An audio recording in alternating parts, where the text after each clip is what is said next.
सभी चिकित्सक गणों को नमस्कार।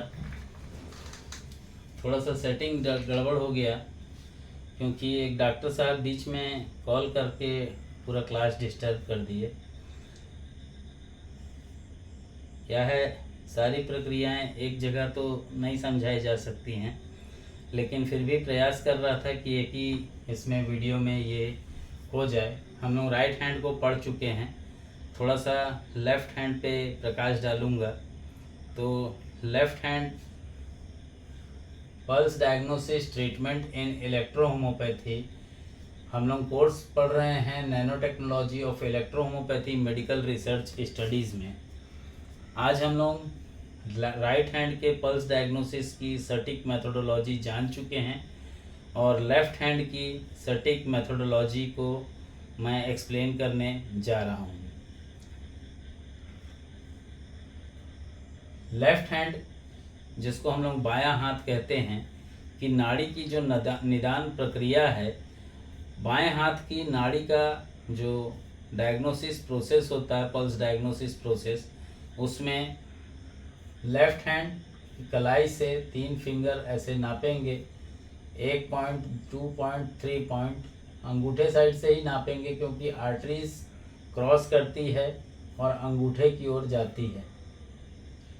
मैं एक चित्र दे देता हूँ क्योंकि आप सभी को मालूम होगा कि आर्टरीज क्रॉस ऐसे ही करती है और आर्टरीज जब क्रॉस करती है तो उसका महत्व ही पल्स डायग्नोसिस को परफेक्ट बनाता है। बाएं हाथ की नाड़ी का जो निदान प्रक्रिया है, जिसमें लंग्स, स्प्लीन और प्रीकार्डियम आता है, लंग्स को हम स्मॉल इंटेस्टाइन से जोड़ते हैं।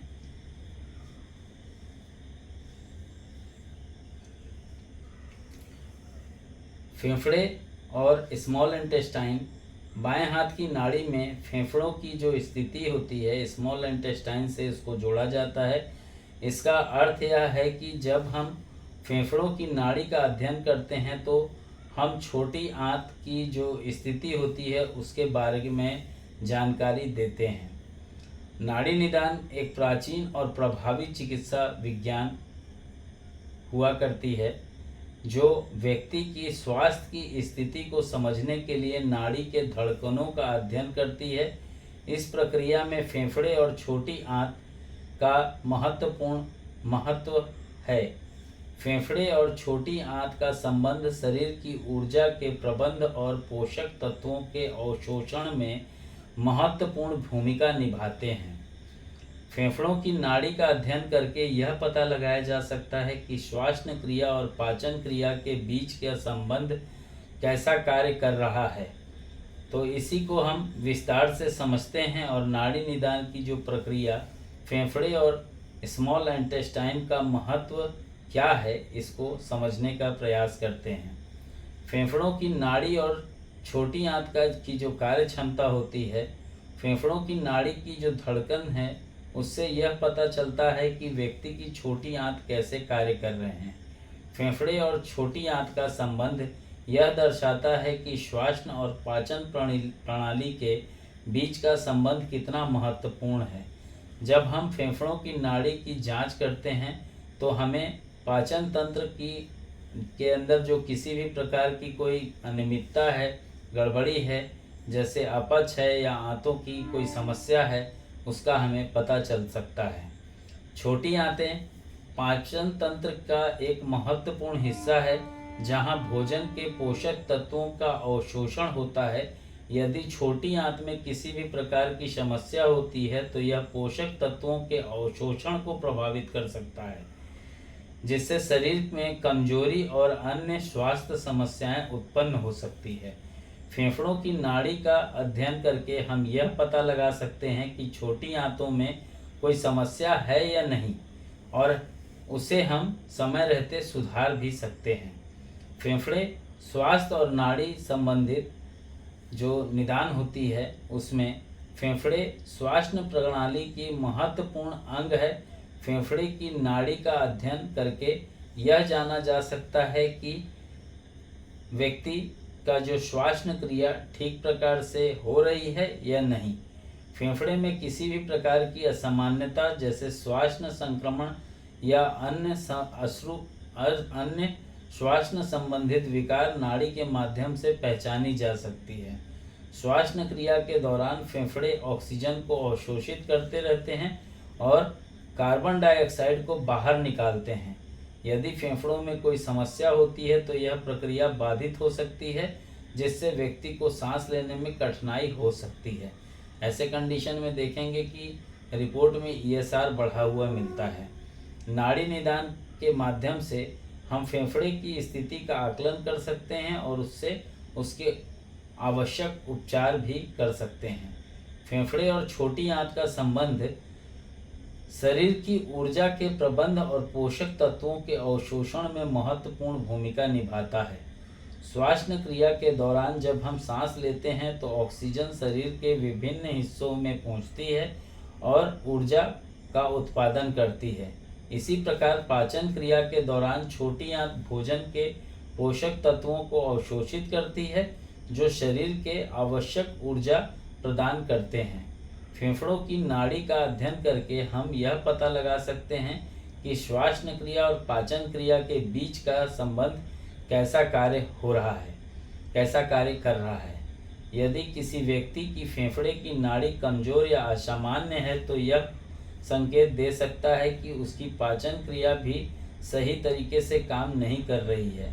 यह संबंध हमें शरीर की समग्र स्वास्थ्य स्थिति का आकलन करने में मदद करता है। तो नाड़ी जो निदान है, इसके अंदर लंग्स की जो प्रक्रिया है स्मॉल इंटेस्टाइन को लेकर के, नाड़ी की प्रक्रिया में फेफड़े और छोटी आंत का अध्ययन करना इसलिए महत्वपूर्ण होता है क्योंकि यह हमारे शरीर में विभिन्न अंगों की कार्यक्षमता और उनके बीच के संबंध का एक स्पष्ट चित्र हमें प्रदान करता है। इस प्रक्रिया के माध्यम से हम शरीर की ऊर्जा, पोषक तत्वों के अवशोषण और श्वासन क्रिया की स्थिति का आकलन कर सकते हैं। फेफड़े और छोटी आंत की जो नाड़ी का अध्ययन करके हम विभिन्न स्वास्थ्य समस्याओं का शीघ्रता से पता लगा सकते हैं और उनका समय रहते उपचार कर सकते हैं। इससे न केवल व्यक्ति की वर्तमान स्वास्थ्य स्थिति में सुधार होता है, बल्कि भविष्य में संभावित स्वास्थ्य समस्याओं को भी रोका जा सकता है। नाड़ी निदान प्रक्रिया में फेफड़े और छोटी आंत का अध्ययन अत्यंत महत्वपूर्ण माना जाता है क्योंकि यह प्रक्रिया हमें शरीर की ऊर्जा के प्रबंधन, पोषक तत्वों के अवशोषण और श्वासन क्रिया के बीच के संबंध को समझने में मदद करती है। फेफड़े और छोटी आंत की जो नाड़ी की जो अध्ययन जब हम उसको टेस्ट करते हैं तो किस प्रकार से हम इसका जो वर्तमान में समस्याएं जो हो रही होती हैं उनका समाधान करने में हमें सहयोग और मदद मिलती है, बल्कि भविष्य में भी संभावित स्वास्थ्य समस्याओं को होने से पकड़ा जा सकता है, रोका जा सकता है और ये रोकने में सहायक होती हैं। इसी प्रकार से स्प्लीन की भी इस यहाँ कार्यविधि है। लेफ्ट हैंड में जब हम पल्स डायग्नोसिस प्रोसेस करते हैं इलेक्ट्रोहोम्योपैथी चिकित्सक, तो स्प्लीन और बड़ी आंत जो लार्ज इंटेस्टाइन होती है कि पल्स डायग्नोसिस की नाड़ी का अध्ययन पारंपरिक चिकित्सा पद्धतियों में एक महत्वपूर्ण भूमिका को ये निभाता है। एक महत्वपूर्ण भूमिका निभाने के साथ ही यह तकनीक हमें शरीर के विभिन्न अंगों की स्वास्थ्य स्थिति का निर्धारण करने में मदद करती है। तो इसको हम लोग थोड़ा विस्तार से एक्सप्लेन करता हूँ मैं इसको। स्प्लीन और बड़ी आंत की जो पल्स डायग्नोसिस है वो कैसे की जाती है और इसके क्या लाभ होते हैं। स्प्लीन की नाड़ी की जो जांच होती है, स्प्लीन के फंक्शन के साथ समझाया हूँ। स्प्लीन का कार्य तिल्ली हमारे शरीर का एक महत्वपूर्ण अंग है जो रक्त को छानने और रक्त कोशिकाओं को प्रबंधित करने में मदद करता है। यह रोग प्रतिरोधक प्रणाली का हिस्सा है और शरीर के विभिन्न संक्रमण से लड़ने में महत्वपूर्ण भूमिका निभाता है। खास तौर पे जब डीएलसी का आप देखेंगे तो डीएलसी में एक लिम्फोसाइट काउंट होता है, वो इसको बिलोंग करता है। अगर वो 17 चला जाए तो कैंसरस, और 7 to 10 के बीच में है तो पेशेंट जो है वो 4 से 6 महीने के अंदर निपट जाएगा। इसकी जानकारी देता है। स्प्लीन की नाड़ी का स्थान पारंपरिक चिकित्सा में स्प्लीन की नाड़ी को कलाई के दाहिने तरफ महसूस किया जा सकता है। इसे पहचानने के लिए अंगुलियों का पहला 3 भाग का उपयोग किया जाता है। तिल्ली स्प्लीन की जो नाड़ी का मापदंड होता है, स्प्लीन की नाड़ी की जांच करते समय निम्नलिखित कुछ पॉइंट्स होते हैं, मापदंड होते हैं, उसका ध्यान रखना बहुत ज़रूरी होता है। नाड़ी की गति, स्प्लीन की जो नाड़ी की सामान्य गति होती है वो 60 से 90 पल्स पर मिनट होती है। नाड़ी की अगर गहराई हम देखें तो तिल्ली की जो नाड़ी होती है उसको हल्के से दबाने पर महसूस किया जाना चाहिए, और नाड़ी को अगर हम जोर से दबाते हैं तो नाड़ी को जांचते समय उसकी ताकत का भी ध्यान रखते हैं। ये स्प्लीन की ऊर्जा और उसके कामकाज की स्थिति को दर्शाता है। स्प्लीन की नाड़ी की जो समस्याएं होती हैं, कमज़ोर नाड़ी स्प्लीन की ऊर्जा की कमी को संकेत देती हैं। तेज नाड़ी स्प्लीन की अत्यधिक गतिविधि या किसी संक्रमण का संकेत हो सकती है।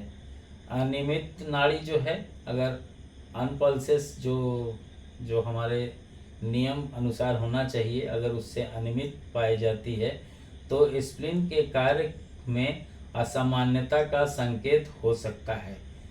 लार्ज इंटेस्टाइन की नाड़ी की जांच जो होती है, लार्ज इंटेस्टाइन का जो कार्य होता है वो बड़ी आंत्र पाचन तंत्र का अंतिम हिस्सा जो भोजन से पानी और पोषक तत्वों को अवशोषित करने का कार्य करता है। यह शरीर के अपशिष्ट पदार्थों को बाहर निकालने में भी महत्वपूर्ण भूमिका निभाती है। बड़ी आंत की नाड़ी का स्थान बड़ी आंत की नाड़ी को कलाई पर बाईं तरफ महसूस किया जाता है। इसे पहचानने के लिए भी उंगलियों के पहले 3 भाग का उपयोग किया जाता है। बड़ी आंत की नाड़ी का मापदंड, बड़ी आंत की नाड़ी के जांच करते समय कुछ पॉइंट्स होते हैं, उनको जांचना जरूरी होता है, ध्यान रखना जरूरी होता है। पल्स की जो गति होगी, बड़ी आंत की नाड़ी की जो सामान्य गति होगी वो 60 से 80 पल्स पर मिनट होती है। नाड़ी की अगर गहराई की हम बात करें तो बड़ी आंत की जो नाड़ी होती है उसको हल्के से दबाने पर महसूस हो जाता है, और अगर नाड़ी को पल्स को अगर जोर से दबाते हैं तो नाड़ी की ताकत बड़ी आंत के स्वास्थ्य की स्थिति को दर्शाता है। बड़ी आंत की नाड़ी की समस्या, कमजोर नाड़ी बड़ी आंत में ऊर्जा की कमी या किसी संक्रमण का संकेत हो सकता है। तेज नाड़ी बड़ी आंत में अत्यधिक गतिविधियां या किसी समस्या का संकेत हो सकता है। अनियमित नाड़ी बड़ी आंत के कार्य में असामान्यता का संकेत हो सकता है। पल्स डायग्नोसिस के लाभ क्या होते हैं? नाड़ी डायग्नोसिस न केवल तिल्ली और बड़ी आंत बल्कि शरीर के अन्य अंगों के स्वास्थ्य की जानकारी हमें प्रदान करता है। इसके लाभ, शुरुआती निदान में नाड़ी डायग्नोसिस से रोगों का प्रारंभिक चरण में ही पता चल सकता है, जिससे समय पर उपचार संभव हो सकता है।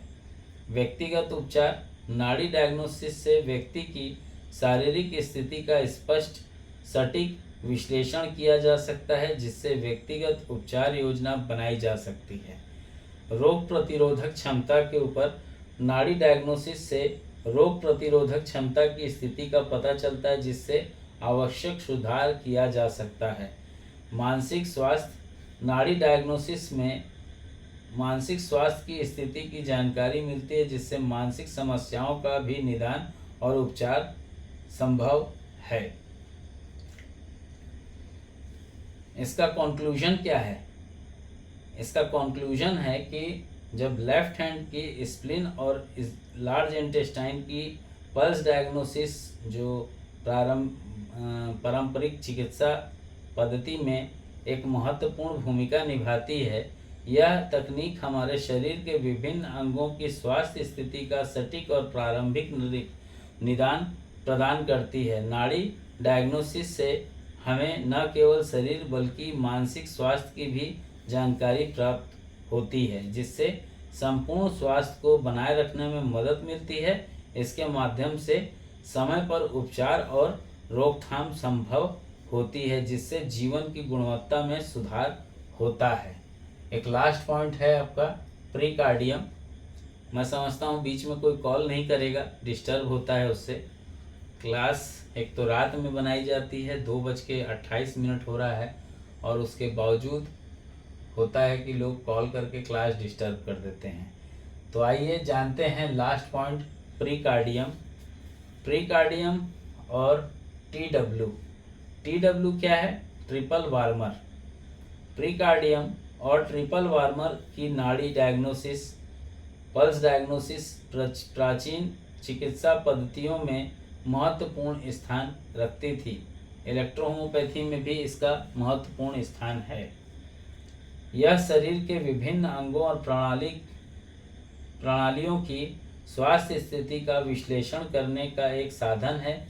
यह हम प्रीकार्डियम और ट्रिपल वार्मर की नाड़ी डायग्नोसिस के बारे में विस्तृत रूप से जानेंगे कि प्रीकार्डियम की पल्स डायग्नोसिस प्रोसेस क्या है। प्रीकार्डियम क्या है? प्रीकार्डियम हार्ट और उसके आसपास के हिस्से को संदर्भित करता है। यह शरीर का वह हिस्सा है जिससे हृदय की स्थिति और यह छाती की उग्र भाग की स्थिति क्या होती है उसको दर्शाता है। प्रीकार्डियम की नाड़ी का स्थान, प्रीकार्डियम की पल्स को कलाई पर बाईं तरफ महसूस किया जाता है। यह हृदय की स्वास्थ्य स्थिति को दर्शाता है। इससे पहचानने के लिए उंगलियों के पहले 3 भाग का उपयोग किया जाता है। प्रीकार्डियम की नाड़ी का मापदंड जो प्रोसेस है, प्रीकार्डियम की नाड़ी की जांच करते समय कुछ पॉइंट्स हैं, कुछ मापदंड होते हैं, उसका ध्यान अवश्य रखना चाहिए। नाड़ी की गति, प्रीकार्डियम की नाड़ी की सामान्य गति 60 से 100 पल्स पर मिनट होती है। नाड़ी की गहराई, यह नाड़ी की सतही और गहरी दोनों हो सकती है। सतही नाड़ी हृदय की ऊर्जा की सतह की स्थिति को दर्शाता है, जबकि गहरी नाड़ी हृदय की आंतरिक स्थिति को दर्शाता है। नाड़ी का जोर, नाड़ी की ताकत हृदय की ऊर्जा और उसके कामकाज की स्थिति को दर्शाता है। प्रीकार्डियम की नाड़ी की कुछ समस्याएं होती हैं, कमजोर नाड़ी, तेज नाड़ी और अनियमित नाड़ी। पल्स नाड़ी, दैट मीन्स पल्स, है ना। कमजोर नाड़ी, यह नाड़ी की ऊर्जा की कमी और कमजोर हृदय का संकेत हो सकती है। तेज नाड़ी, यह अत्यधिक मानसिक और शारीरिक तनाव, बुखार या संक्रमण का संकेत हो सकती है। अनियमित नाड़ी, यह हृदय के कार्य में असामान्यता या अतलता, जिसको एरिथमिया का संकेत हो सकती है। प्रीकार्डियम की नाड़ी डायग्नोसिस का महत्वपूर्ण, प्रीकार्डियम की नाड़ी डायग्नोसिस से हृदय की स्वास्थ्य स्थिति का प्रारंभिक और सटीक मूल्यांकन संभव होता है। यह निदान उपचार की दिशा और रणनीति को निर्धारित करने में सहायक होते हैं। ट्रिपल वार्मर की नाड़ी डायग्नोसिस की जो प्रोसेस होती है उसको समझने से पहले हम सभी ये जान लें कि ट्रिपल वार्मर क्या होता है। ट्रिपल वार्मर, जिसे त्रिधातु ट्रिपल हीटर या संजय, जिसको हम लोग SANJIAO के नाम से भी जानते हैं, पारंपरिक चीनी चिकित्सा में शरीर की 3 मुख्य ऊर्जा संरचनाओं को दर्शाता है। ऊपरी त्रिधातु, इसमें हृदय और फेफड़े शामिल होते हैं। मध्य त्रिधातु, इसमें पाचन तंत्र और पाचन तंत्र के अंग जैसे पेट और स्प्लीन शामिल होते हैं। निचला त्रिधातु, इसमें किडनी, ब्लैडर और प्रजनन अंग शामिल होते हैं। ट्रिपल वार्मर की नाड़ी का स्थान, ट्रिपल वार्मर की नाड़ी को कलाई पर दाहिने तरफ महसूस किया जाता है। शरीर की ऊर्जा वितरण और संतुलन की स्थिति को दर्शाती है। ट्रिपल वार्मर की नाड़ी का मापदंड जो होता है वो ट्रिपल वार्मर की नाड़ी की जांच करते समय कुछ पॉइंट्स होते हैं, कुछ मापदंड होते हैं, उनका अवश्य ध्यान रखना चाहिए। नाड़ी की गति, ट्रिपल वार्मर की नाड़ी की जो सामान्य गति होती है वो 60 से 80 पर मिनट पर पल्स मिनट होती है। जब आप पल्स देखेंगे तो 1 मिनट में 60 से 80 की वो पल्स पपलेट करता है। नाड़ी की गहराई, यह नाड़ी भी सतही और गहरी दोनों हो सकती है। सतही नाड़ी ऊपरी त्रिधातु की स्थिति को दर्शाती है, जबकि गहरी नाड़ी निचले त्रिधातु की स्थिति को दर्शाती है। नाड़ी का जो जोर होता है, जो प्रेशर होता है, नाड़ी की पल्स ताकत, ट्रिपल वार्मर की ऊर्जा और संतुलन की स्थिति को दर्शाती है। ट्रिपल वार्मर की नाड़ी की समस्याएं, कमजोर नाड़ी, यह ऊर्जा की कमी और ट्रिपल वार्मर की किसी एक या अधिक संरचनाओं में असंतुलन का संकेत हो सकती है। तेज नाड़ी, यह अत्यधिक शरीर या शारीरिक या मानसिक तनाव, आंतरिक ऊष्मा और संक्रमण का संकेत हो सकती है। और अगर इनबैलेंस नाड़ी है, अनियमित नाड़ी है, तो यह ट्रिपल वार्मर की किसी एक या अधिक संरचनाओं में असामान्यता का संकेत हो सकती है। ट्रिपल नाड़ी की जो नाड़ी डायग्नोसिस का महत्व है, ट्रिपल वार्मर की नाड़ी डायग्नोसिस से शरीर की ऊर्जा संतुलन और आंतरिक स्वास्थ्य स्थिति का मूल्यांकन संभव होता है। यह निदान व्यक्ति की शारीरिक और मानसिक स्वास्थ्य स्थिति को समझने में महत्वपूर्ण भूमिका निभाती है। नाड़ी डायग्नोसिस के सामान्य जो मापदंड हैं, नाड़ी की गति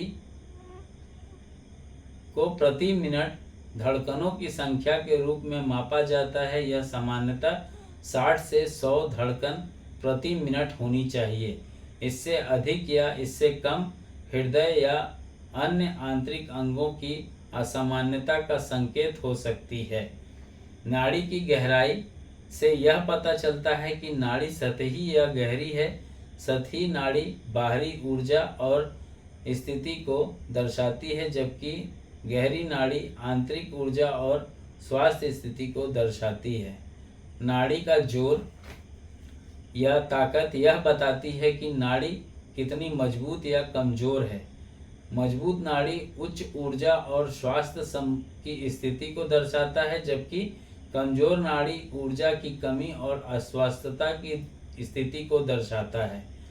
नाड़ी का जो लय होता है, फ्लो होता है, वेव होता है, उससे ये पता चलता है कि नाड़ी कितनी नियमित है। नियमित नाड़ी सामान्य स्वास्थ्य स्थिति को दर्शाती है, जबकि अनियमित नाड़ी सारी आंतरिक असामान्यता का संकेत हो सकती है। इसका भी कंक्लूजन मैंने दिया है। कंक्लूजन में प्रीकार्डियम और ट्रिपल वार्मर की नाड़ी डायग्नोसिस की जो चिकित्सा पद्धतियों में महत्वपूर्ण स्थान रखती है।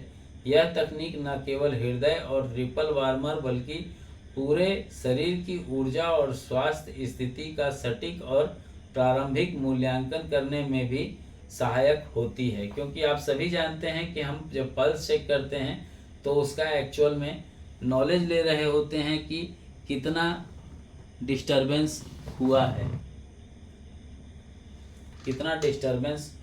है, नाड़ी से हम न केवल शारीरिक बल्कि मानसिक स्वास्थ्य की भी स्थिति की जानकारी प्राप्त कर सकते हैं, जिससे संपूर्ण स्वास्थ्य को बनाए रखने में मदद मिलती है। इसके माध्यम से उपचार और रोकथाम संभव होती है, जिससे जीवन की गुणवत्ता में सुधार होता है। इलेक्ट्रोहोमोपैथी चिकित्सा पद्धति में पल्स डायग्नोसिस स्वास्थ्य समस्याओं का प्रारंभिक चरण में ही पता चल जाता है, जिससे समय पर उचित उपचार किया जा सकता है। पारंपरिक चिकित्सा में नाड़िक विज्ञान की इस महत्वपूर्ण भूमिका को समझाना और इसका सही उपयोग करना हमें संपूर्ण स्वास्थ्य के मार्ग पर ले जाता है। तो आप लोगों को ये क्लास कैसी लगी मुझे बताइएगा, और अगर किसी को लगता है कि नारायण हर्बल स्पैदरिक अनुसंधान केंद्र के द्वारा बने हुए प्रोडक्ट्स का सेल्स और एजेंसी, डिस्ट्रीब्यूटरशिप या फ्रेंचाइजी आप लेना चाहते हैं, तो 16 अगस्त 2024 को विक्रमगंज बिहार में डॉक्टर योगेश्वर प्रिया, अनुज कुमार, चंद्रमणि पांडे और सुमित कुमार जी के द्वारा एक कार्यक्रम होने जा रहा है। उस कार्यक्रम को ज़रूर अटेंड कीजिए। इस कार्यक्रम के जो एंट्री फीस है वो 600 रुपये रखी गई है। तो आज के लिए इतना ही। धन्यवाद। जय हिंद, जय इलेक्ट्रो होम्योपैथी, जय काउंट सीजर मेटी जी, जय नासक मेथोडोलॉजी।